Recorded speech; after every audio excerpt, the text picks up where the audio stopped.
31 December হবে বিপ্লব উত্তর ঘোষণাপত্র পাঠ। খোদার কসম বাঙালি একটা অশ্বডিম্ব পাইবা। এটা ঘোষণা দিতে যাবে শহীদ মিনারে। কেন?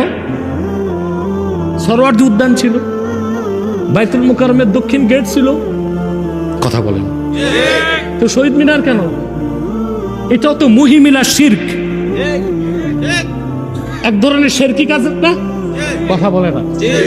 পাথরের বেদি, ওখান থেকে বিপ্লবের ঘোষণা দেবার কি বাইতুল মুকাররমের চত্বর থেকে ঘোষণা দাও, সারা দেশের মুসলমান স্বাগত জানাবে।